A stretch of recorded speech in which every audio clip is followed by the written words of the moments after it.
Exploration Day 8. Hello everyone and welcome back to Pikmin 4 Deluxe. Last episode we came to the tropical wilds and started exploring there. This episode, straight on with that I think. That area is quite warm compared to other regions on this planet. Quite warm, it's a tropical paradise compared to the Arctic wasteland where I crash landed. A cool fruity beverage and a nice refreshing swim would be perfect around now. Well, Brittany, we've more than earned a break from our mission. Why don't you and I? Absolutely not. The oxygen concentration on this planet is far higher than that of Cop High. Removing your space chute would be dangerous in the extreme. There's no telling what the effect might be. Calm down, Alf. I'm just saying that a swim would be nice, that's all. You notice anything about the map, by the way? PNF 404 is, in case people don't know this, because it's the same for the other Pikmin games, it is a post-apocalyptic version of Earth. Earth in kind of the geological future. You will notice that what this is that we're looking at is Australia and... So the Garden of Hope is Australia and the Tropical Wilds is Antarctica, and the two have kind of merged together and warmed up, moved away from the poles a little bit, which is interesting. Up there, that's kind of Eurasia. You can see it's the kind of to the left of it, because we're looking at a slightly rotated angle, is Russia. Kind of the end of Russia and like towards Japan, because that's the Kamchatka Peninsula you can see there, and that's kind of pushed down into Indonesia in the middle there, and South America coming from the left. You can kind of see how this is all smooshed together. Anyway, with that, let's head back down into the tropical wilds. Right, our goal today is very much going to be to push towards the mystery signal, so I'm going to take out some appropriate Pikmin. Let's take out a fair few. We're going to be predominantly red force, I think. We'll take, 15 of each of the others. Nope, that's what I said. So, let's, it's always a wise idea to start by having a look. Well, I was going to say have a look at the map, but it's also a wise idea to start by digging up some bomb rocks if they're there, because these will be very useful. I was going to say while we're doing that, but actually, no, the map does pause. So, the signal we're looking for is over there. In what is definitely not an arena. Don't worry about it, so we just go through there. And we can get to that by going through here? I can't even remember. Oh, yeah, we've got to go around that side, haven't we? Yeah, now I remember. It's all coming back to me. Anyway, let's stick some of the bomb rock stuff out. I'm actually going to leave the bomb rocks for now. Actually, that one we don't really need to open, because we can walk around the side of that. It's just a little more bit dangerous, but that's fine. Are there any that are actually worth opening yet? No. So, we're going to leave the bomb rocks there. Don't worry, I'm not forgetting about them. I will do stuff with them. But where we want to head is over to this bit here. Being able to do that, to kind of go here as well, is also just handy so that you guys on the map can easily follow what I am and what I'm doing and where I'm going, because otherwise it can be a little bit... Oh, there's the Hermit Crawmat again. It can be a little bit disorientating. Let's chuck... Oh my goodness, I accidentally dodge whistled. Let's chuck the captain over there. And we will give him a small... Get away. Yeah, they kind of come out of the hole and attack you and then desperately run back into their hole, but it can't get us through there. But we can't really fight it either, so there we go. From here, we should be able to construct a bridge over with our fragments. I didn't want to be chucking bomb rocks over, because that is a recipe for disaster. We can get over to there. Oh, we could actually fully get around to that. I think I see some swarming shear grubs. Different form of the shear grub. Hello. They just kind of run around like mad idiots, so I'm just going to let our Pikmin tackle them in their own time. I can see that the web clearly connects this way. So yes, I'm moving the kind of quick way to bring all of our Pikmin around here over that way. But as you'll have noticed, this bit that we've been to before, we can kind of connect up to. We can't get that fruit, though, because it's in the water, and any Pikmin we chuck up there will just drown. So there we go. That clearly was not enough fragments, so I'll get those Pikmin working on there, while I'll chuck a few more over with Alf,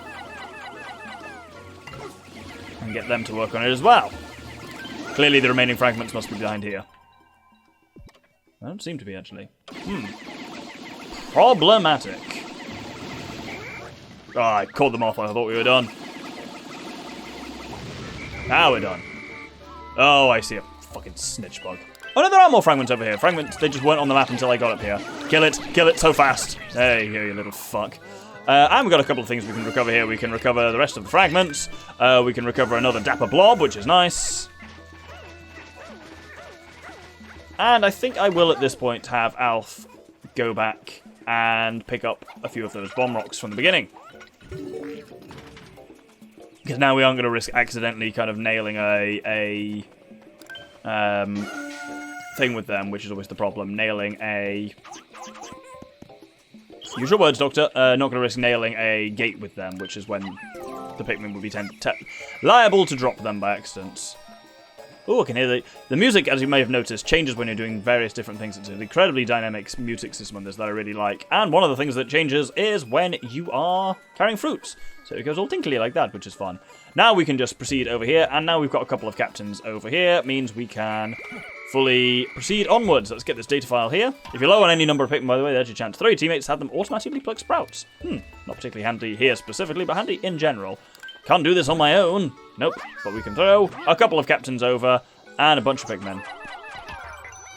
We're picking up a strong signal. We can't actually reach it. If we had a third party, we might be able to, but I just got an out-of-office message from the boss. Oh, this must be Olimar. He probably doesn't get much reception at the beach. We're kind of on a beach too, but it's not quite the same. Oh, shit. Shit. Shit. Wasn't I saying that was exactly what I wanted to avoid happening? Fucking Christ. I can hear Pikmin drowning. There's nothing I can do about them. They're just going to drown down there as well because they were knocked in there by the explosion. Oh. Well, that's the worst Pikmin-related disaster we have had so far. I suppose we should think ourselves lucky that it's not been worse than that. But there go our bomb rocks. And there go a chunk of our Pikmin as well. Through a combination of drowning and... God, how long are they taking to drown? This is awful. Can they please just get on with it? It's quite unpleasant.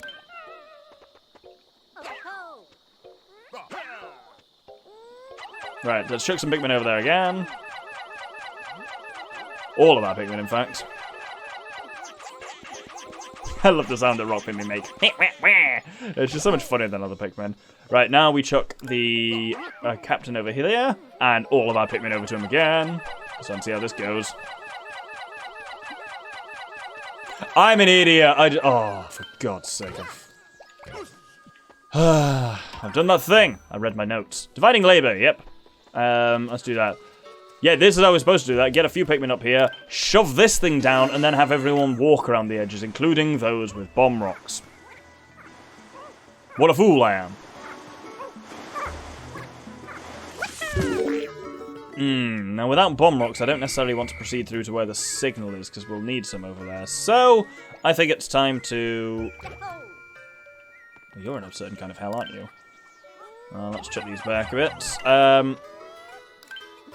Yeah, without bomb rocks, I don't really want to proceed through there, so let's go and do something else for now. So I only need to do this entire thing with 10 Pikmin, not be chucking on my whole damn squad like I've been doing and just making a general fool of myself. Ugh. Right, let's everyone reconvene back at base. And we'll see what my options are. Right, let's mix things up a bit. No, get back here, you. Let's slap all of our reds in. And all of our yellows in. And withdraw all of our rocks. I got a plan.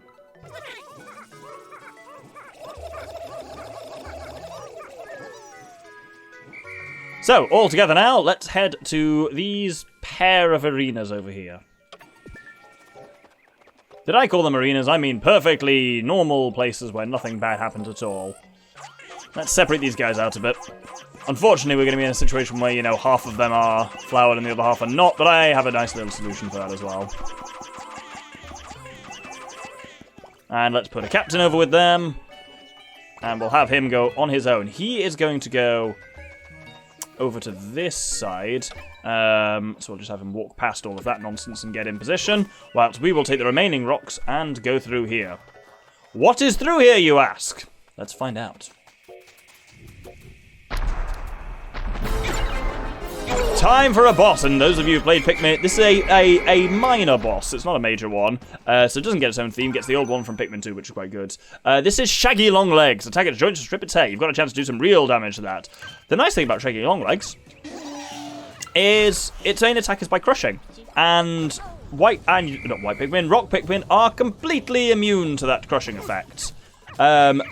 So they can just can't die on it, which is great. We're gonna fart on these guys, and farting, as you've seen, makes them move faster, but also makes them flower up immediately, which is very handy. We're going up to basically pluck its leg hairs, and as we pluck its hairs, we open up a way through to its kind of main body. So I'll charge them up on the ones where we've already plucked the leg hairs. It does do some damage to it. We're getting crushed perhaps a little bit more than these, and you'll notice it tends to move between these arenas, which is why you need to have someone ready on the other side, because otherwise it's roughly when you do every third of its health, they fuck off over to there. So we'll let it transfer over, and then we'll whistle everyone back. The boss music has just stopped. Game doesn't seem to think it's important. And now, hey look, we're on this side, where we've got a ton of stuff. We just need to watch out for... Ooh, nectar. You need to watch out for the fire traps on this one, basically. Oh, and there is a little hole here for bomb rock stuff, hopefully. That will be very useful. Yeah, fire's going to be the real risk to my Pikmin here by accident, but let's make sure we target the legs that we've already stripped the hair off. Oh shit, no, I actually downloaded them into a hole. Don't do that. Oh, for God's sake. Get out of the hole, lads. This is not a time for bomb rocks at all. Right, up we go. Up the leg. And some of you got some nectar from that as well. Oh, those guys are going to get fried if they're not careful. And as you can see, it's starting to move over to the other side as well. This whole fight is just essentially broken with Rock Pikmin. Rock Pikmin's whole thing is they normally can't climb up enemies and, like, attack them or, like, cling onto them. But with this one, they can. For some reason, with Shaggy Longlegs. And so, it's rare to have a case where an enemy is just completely nullified, by a certain type of Pikmin, but this one is. You literally cannot lose Rock Pikmin to this. Actually, he just slams him into the ground, which is annoying, but ultimately not actually that problematic. There we go. Right, now he's a bit more exposed. We can actually target his body here. And if we just yeet a load of... yeah, I can't quite fly rocks there enough. But he's lost all his hair, so... he's now a different enemy called Baldy Longlegs, but I don't think he's ever called that in this game. But that's what he's called in other Pikmin games. But with enough Pikmin, we can now chuck him down, and there we go. He explodes into two kiwi halves and dies, leaving no body, as is traditional for the members of the Arachnorp family. Let's get these disguised delicacies back home, and we may as well naturally now start digging up some bomb rocks over here. Right, let's grab these various bomb rocks, and be careful with them this time. And we'll have everyone reconvene at the Onion, and if we're cheeky, we might have time to do some additional stuff this episode. Let's see. We'll everyone head back, and we'll change up the squad a bit, certainly. Ah, there we go. There are both halves of our kiwi back, so cross that off the visualizer. Right, we'll return all of those rocks that were here. And let's grab these final kind of few, and we'll put some of these back in. The ones with bomb rocks should stay out, hopefully, otherwise we'll have an interesting time. And we will pull all of these out. No, don't take the bomb rocks in, you fools! Oh, the bomb rock just drops there. That's fine, actually. Right, have we got the bomb rocks? Yes, we're good to go. Right, with that, we can now head up. 69 red Pikmin, that's a funny number. We can head up here, and we can head along to the source of the signal. Are we going to be able to conclude all of that within the rest of the episode? I don't know, but let's find out. So this goes to an interesting looking place. I really like these bits where the camera moves around, just because they feel very different, which is really cool.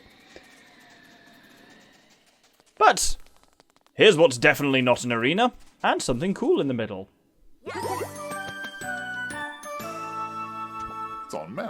That must be the source of the signal that drew us here. But where's Captain Olimar? We've got to find out where he is. I bet if we capture that device, we can use it to expand the Drake's search range. Yes, let's capture that device.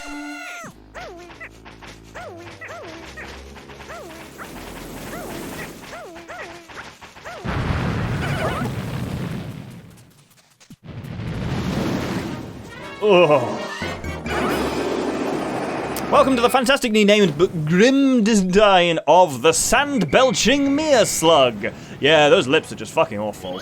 I dodge rolled there, but it is good to remember your dodge roll in this boss fight. We are going to watch as it moves around and see what it does. Ah, it started making a hole. Excellent. We're going to chuck a bomb rock Pikmin in there, and we should, if we're lucky, yeah, burst it out. Now we can do a decent bit of damage to it. Let's fart our Pikmin and have them charge onto it. We've done a decent amount of damage by bomb rocking it, but there we go. Brilliant. And that is generally how the fight proceeds. Around the edge of the thing, you'll notice some holes if you need a few more bomb rocks. As it goes on, we might not get a chance to attack it in that fashion again. We're doing it the other way here. Here it emerges here, and we can just charge straight onto it. We can't do as much damage. Oh, but we got enough done. Woo! We might actually be alright to do this all in one episode. Oh, shit! No! Oh, I thought I'd throw bomb rocks at it from up close. I swear, like, I've been my greatest problem with Pikmin at the moment so far.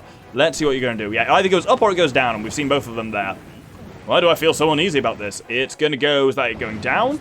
It's going down. Oh, shit. Oh, my goodness. It's really going down. Shit. Get the bomb rocks in there. Bomb rock. Oh, God. This is horrifying. Did we get it? Oh, someone died there. Oh, we killed it. Oh, we just killed it with that. Excellent. Great design on that thing. Horrifying. And that's why it's so big, because it had an entire watermelon in there, as well as a flip phone with ferrets on it. So, let's start getting all this crap back. So we've got a lot of things. We got that. We got the corpse of the beast itself. Let's get these going. This thing here is the fantastically named Crimson Banquet. And this is yet another multi-part fruit. So this needs all of these chunks to get back in order to be worth anything at all. So let's get everything moving. Get that on with some rocks. And I think the reds are always useful to have, so we'll have the majority of the corpse go back to the reds. And they just kind of drag it. Ooh, awful. I didn't think we were going to be able to... Oh, there's a tiny little bit left of melon. Need to make sure that comes back as well. Again, you need it all or you don't get any of it, which is some obnoxious nonsense. And yeah, I was concerned that I was going to accidentally end up leaving some of it here and needing to come back tomorrow, which is annoying because, as you can imagine, the signal from the flip phone, the folded data glutton, in fact it's called, is what we need to do next. But we'll get everyone back before the end of the day, no problem. Cool! Did not think we were going to fit both of those bosses into a single day, but I suppose we've done a lot of the other stuff here and kind of cleared the way. Even with a slight explosion-related... I was going to say incident, but let's be straightforward. Fucking disaster that we had this morning. We've actually recovered all right. I'm going to start putting Pikmin away a little bit just so that we are ready for the end of the day. Let's wait for stuff to come back. Ah, recovering. The folded data glutton has made it back. Aha, looks like an incoming message from the Drake. Analyzing recovered item. God, I had a phone very similar to that. The old Motorola Razr back in the day. A communication device once used on this planet. Its signal strength is very powerful and it contains technology unknown to Copeye. Its transmitter is fully intact. This can be folded in two? Unbelievable. I'll have Alf inspect this and see if we can use any of its components in the Drake's communication system. Brilliant, and with that we will just focus on getting the rest of the fruit back. Oh, and this giant beast as well, yes. God, even the sound it makes is quite something. Yeah, I really like the design. Especially, it's got that shiny underbelly that, like, certain kind of marine worms and stuff have. Its attention to detail is bloody brilliant. I really like it. But the lips are just fucking awful, and the distended abdomen. I suppose that's partly from... It's like, you know, when you see a snake eat, like, an entire gazelle or something like that. I imagine it's just full of watermelon in that way. Right, we have recovered everything we need, so cross the Crimson Banquet off. That is I think, the largest fruit in the game. You may have noticed on the visualizer, the fruit is sorted from heaviest on the left to lightest on the right. But it certainly contains a shit ton of fruit juice, so that's really cool. I'm going to put these final few Pikmin, and then we'll call it a day. Happy days. We're really making good progress. Day 9 in... No, not day 9, day 8 in 6 episodes.